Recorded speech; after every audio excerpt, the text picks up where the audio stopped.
Mwaramutse Yesu ashimwe, turi kuri gusenga Mame Beneze. Karibu dushyire Yesu hejuru. Igitondo cyiza kandi ahantu uri Shalom, igihugu cyose uherereyemo, ramburira Imana amaboko, umwami yubahwe, Kristo yamamare.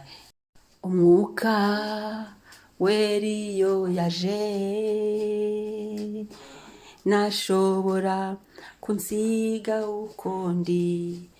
Umwuka wera, umwuka w'Imana yaje, haleluya, nashobora kunsiga ukundi. Ramya Imana, ramburira Imana amaboko. Umwuka w'Imana yaje, nibigukundira upfukame, nibigukundira uzamura ibiganza. Ntashobora kunsiga ukundi, haleluya. Anyeganyeza byose ibyari bimboshye, ahanagura amarira yanjye yose. Anyeganyeza byose ibyari bimboshye, ntashobora kunsiga ukundi.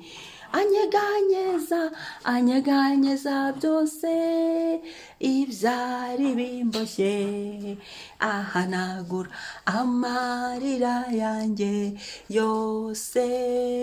Anyeganyeza byose ibyari bimboshye, ntashobora kunsiga ukundi. Umwuka wera, umwuka w'Imana yaje, haleluya, ntashobora kunsiga ukundi. Umwuka wera, umwuka w'Imana yaje, haleluya, ntashobora kunsiga ukundi. Anyeganyeza byose ibyari bimboshye, ahanagura amarira yanjye yose.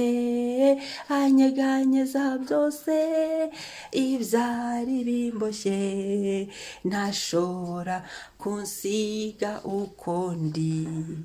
Haleluya, haleluya. Mwuka wera w'Imana turagushimira, mwuka wera w'Imana turagukunda, mwuka wera w'Imana we mufasha twahawe, mwuka wera w'Imana wowe uri mu buzima bwacu, uri kumwe natwe, ugendana natwe, uba muri twe.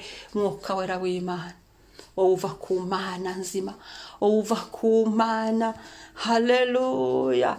Turagukunda, uri kumwe natwe hano ku isi. Turagukunda, ubera hose cyaremwe. Turagukunda, uvugana natwe, uduha ku makuru, adusura, tuganiriza. Iyo urakora mwuka wera w'Imana, ibyo narabyibone. Ndagushima, shimwa Mana kubw'umwuka wera waduhaye ku buntu. Amen, amen.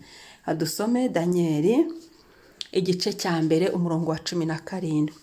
Danieli igice cya mbere umurongo wa 17 haravuga ngo, maze abo basore uko bari bane, Imana ibaha kujijuka no kuba abahanga mu byo bigishwa no mu bwenge.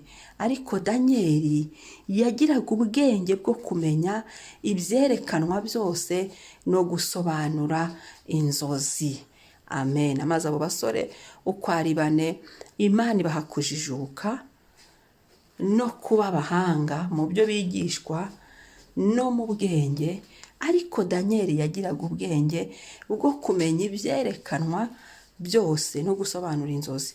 Mwa bantu mwe, muri iki gitondo nagira ngo nongere nibutse abantu kwita ku nzozi. Ibyo wita ku nzozi urota, ujye wita ku nzozi. Imana ikunda kuvugira mu nzozi. Ibyo kandi warose nk'ubu mu gitondo ugomba kubisengera mu masengesho yawe, cyangwa kwa kundi ukibirota ugikanguka, shima Imana, nurangiza ubisengere. Ibyo gusenya ubisenye ubikureho, byo kwanga ubyange, ibyo gushyigikira no gusenga ngo Imana ibisohoze. Kandi igihe Imana ituganiriza igiye gukora ibintu, ibyo nabyo umenye ngo ndabisengera Imana ibisohoze.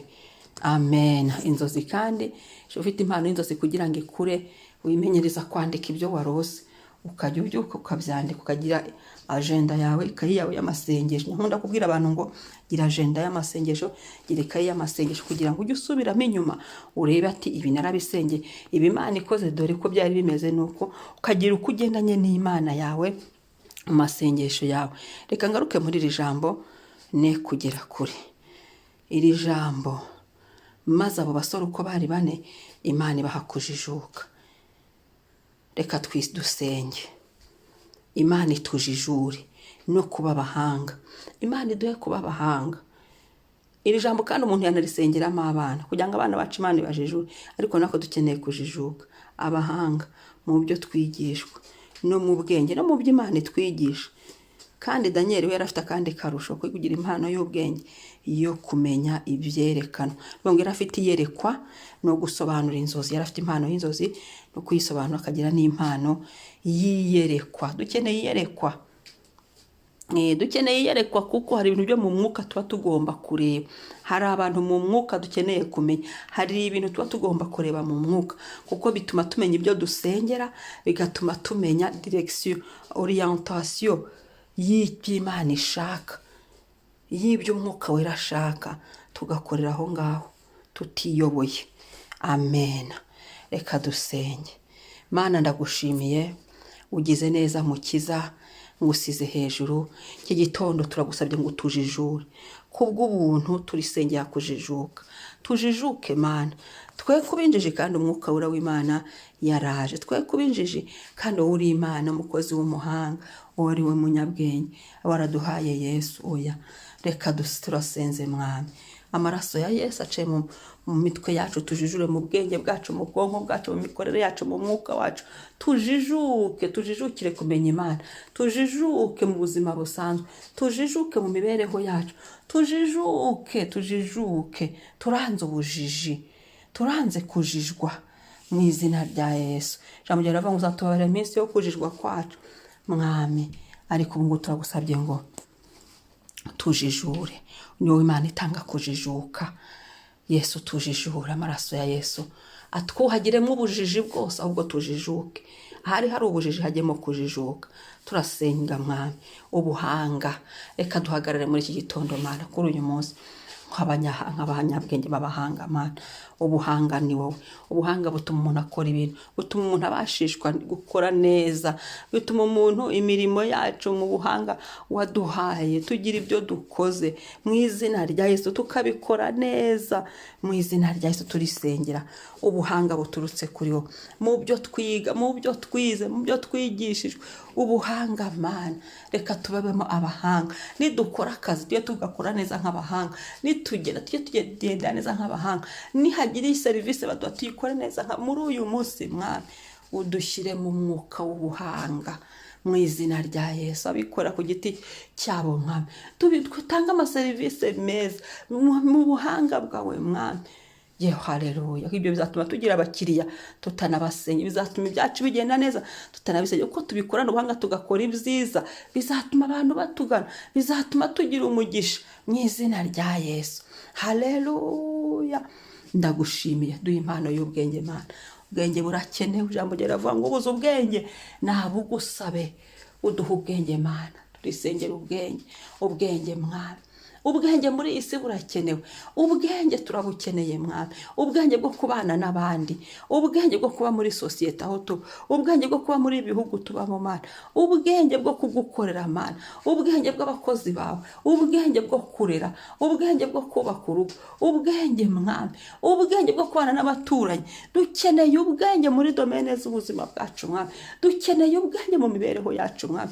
Dusukira ubwenge. Buri wese niwe uzi ubwenge akeneye iki gitondo.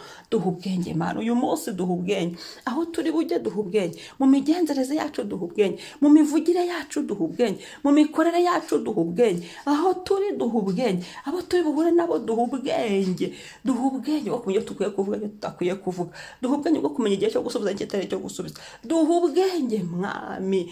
Tugeze mu isi yahandi mu kagoroba k'isi. Dukeneye ubwenge bwawe Mwami.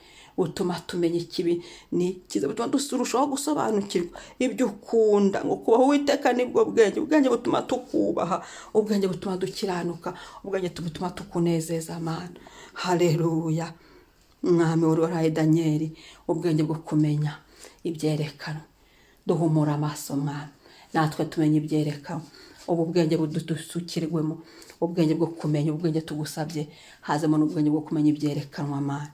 Haleluya, tubimenye, nuvugana natwe tubimenye, nudusobanurira tubimenye, tubihishukirwe tubyumve neza mwami, tumenye ngo ni wowe uvuze, tumenye ngo ni wowe usobanuye, ni wowe mwami.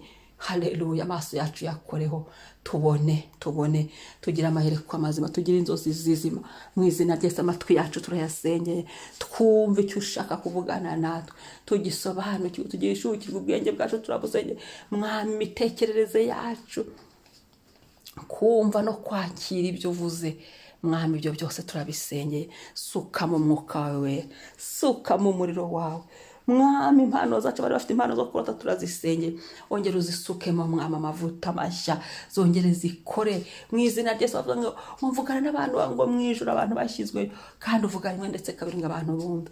Mana ndasenze kugira ngo dusukire impano y'inzozi, isuke mu mavuta, barotaga ibizozi bitari byo byose biveho mu izina rya Yesu. Turutse wowe mu ijuru, tukumva ari uvugana natwe mwami gusa, tukubona ari uvugana natwe gusa mu izina rya Yesu Kristo. Duhishukirwe ibyo ushaka ko tumenya mu izina rya Yesu, mu mugambi wawe mwami.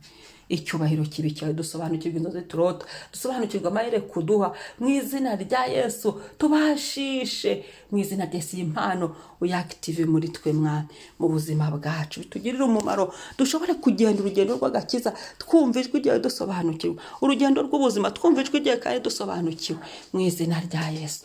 Urakoze Yesu, ndagushimiye. Urakoze Yesu kutujijura iki gitondo, urakoze Yesu kuri uyu munsi kutwuzuzamo ubuhanga bwawe mu buzima bwacu, iminsi yacu dusigaje kubaho kwisi. Urakoze kudusukira ubwenge dukeneye muri uru rugendo rw'ubuzima n'urw'agakiza. Urakoze Yesu kudusukira amahereko amazima, inzozi n'ubusobanuro. Urakoze mwami, ihumure ry'uyu munsi turaryakiriye, ibitava ku Mana kuri uyu munsi biveho, ibitari muri gahunda zawe biveho, ibyo utazanye biveho mu izina rya Yesu. Dusutsemo amaraso Yesu ngo abikobore, abijyane kure y'ubuzima bwacu, tubitaye mu nyanja yo kwibagirana burundu, bive mu buzima bwacu. Umugambi wawe mwami, abamarayika badushinzwe bakore mu buzima bwacu uyu munsi mu izina rya Yesu. Aho turi bujye hose amaraso Yesu atugote, imbabazi z'Imana zomatane na n'ubuntu ndetse no kubana n'umwuka w'Imana none n'iteka ryose. Amen, amen. Shalom, shalom.